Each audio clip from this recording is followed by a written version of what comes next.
Hello, I'm Leonardo and welcome to my watch list. Today I want to show you my Grail dive watch, the Glashütte original SeaQ 39.5mm, and answer the question if it's worth triple the price of the two-door Black Bay 58 which I sold to buy this watch.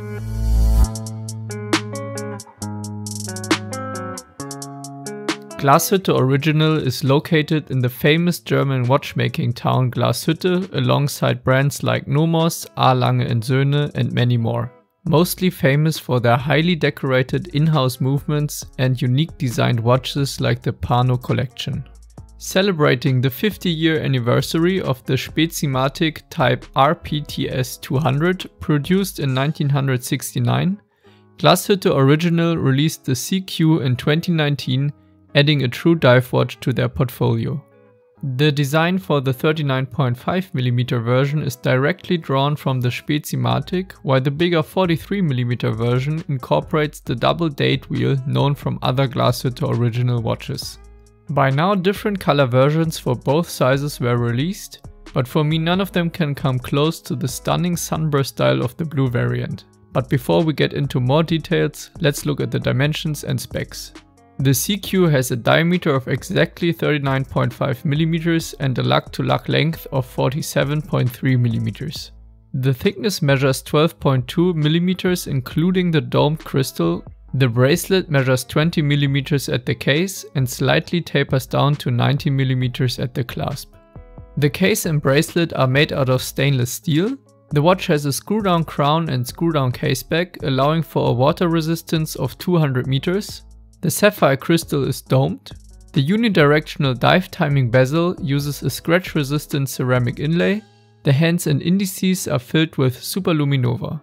Inside beats the beautiful automatic in-house caliber 3911, which unfortunately is hidden underneath a steel caseback, at least for the 39mm version.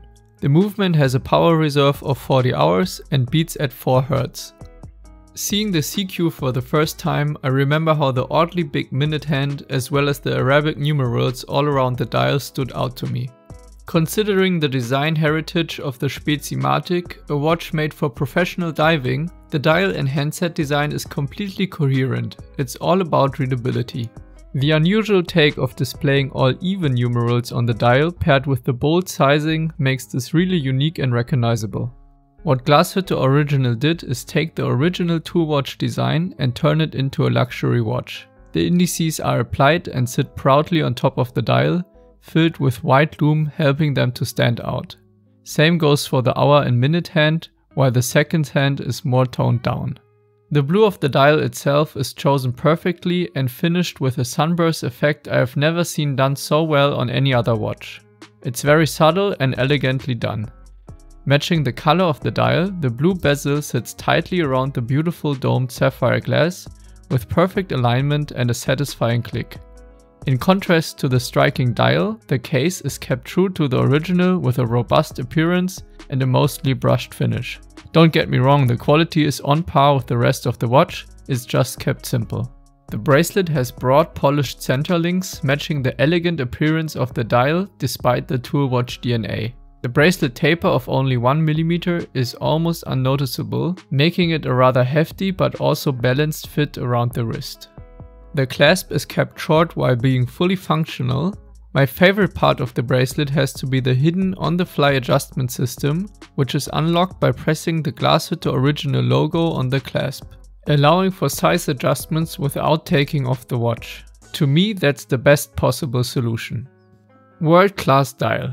Outstanding design, superb bracelet adjustment system, as well as the perfect size for my wrist, make the SeaQ my personal Grail dive watch.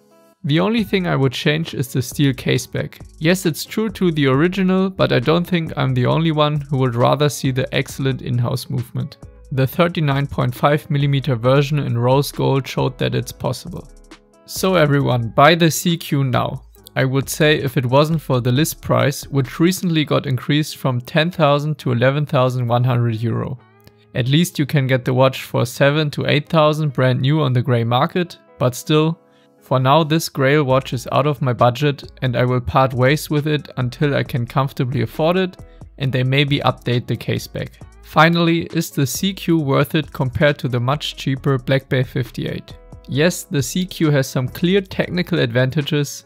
No, of course they can't justify the extra cost. But the SeaQ is something special and for me it's worth it.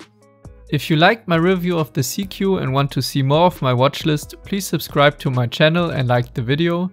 And tell me what are your thoughts in the comments down below.